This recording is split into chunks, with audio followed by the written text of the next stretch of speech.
When I moved to Los Angeles in 1986 to pursue my rock dreams, hair metal was king. The bands playing the Sunset Strip all looked the same, sounded the same, pouted the same. Then one night I went to a downtown joint called Al's Bar, and some odd tattooed fellow gave me a bootleg cassette of a local band called Jane's Addiction. It blew my mind and jolted the axis of my understanding of rock music and convinced me to extend the lease on my apartment on Normandy.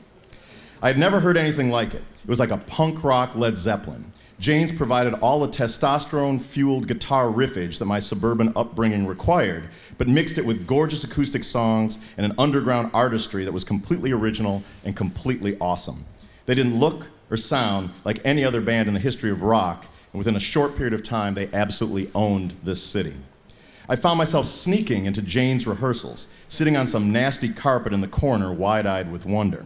But it wasn't until New Year's Eve 1988 that I got to actually meet the band. Perry was friends with the singer of my local band, Lockup, and asked us to impersonate Jane's Addiction at their New Year's Eve show. We dutifully learned Pigs and Zen, and in full Jane's outfit, stepped onto the stage. Thankfully, there were no cameras rolling because my Dave Navarro wig was an unholy nightmare.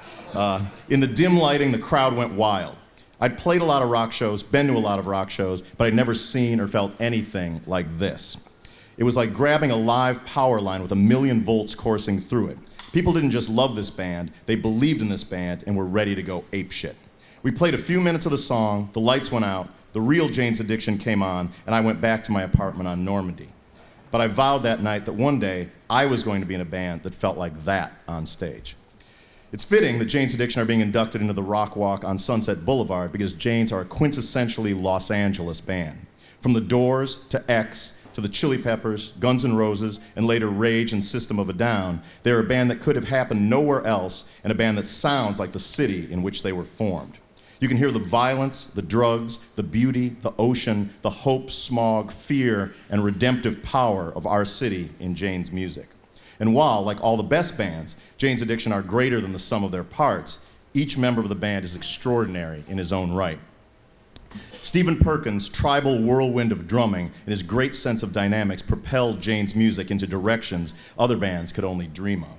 Dave Navarro's shirtless power riffing, wild astral solos, and subtle strumming gave metalheads like myself a reason to love the band, and challenged indie rock snobs to deal with the presence of an undeniably great rock guitarist in an underground band. Eric Avery's murderously heavy grooves form the backbone of some of Jane's Addiction's greatest songs and rank among the most badass riffs of all time. Flea and Chris Chaney maintained a level of bass-playing excellence in later incarnations of the band. And Perry Farrell is unlike any other frontman, singer, or lyricist in the history of rock music. His voice, sometimes childlike and innocent, sometimes bone-chillingly urgent, pulled gorgeous, twisted melodies out of thin air while he spun deep and true poetic tales of life in this city. He presided as the furious Santeria shaman over their legendary live shows as the band destroyed venue after venue around the world and single-handedly forged the Lollapalooza nation, smashing barriers between genres, bringing the fringe into the mainstream, and allowing rockers and rappers to share the same stage for the very first time.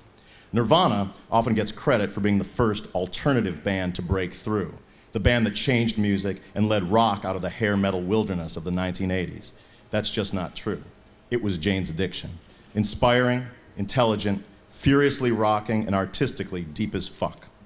As their #1 fan, I'm happy to report that my good friends Jane's Addiction are just as great today as that day I snuck into their rehearsal space long ago. And so, without further ado, señoras y señoras, nosotros tenemos más influencia con sus hijos que tú tienes, pero los queremos. Criado y regalo de Los Angeles, Juanas Adicción.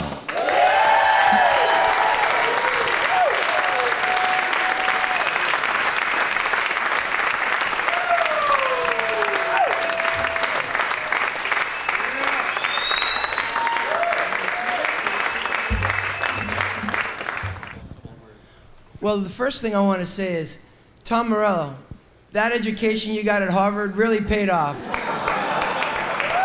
I can't believe how fucking wonderful I am.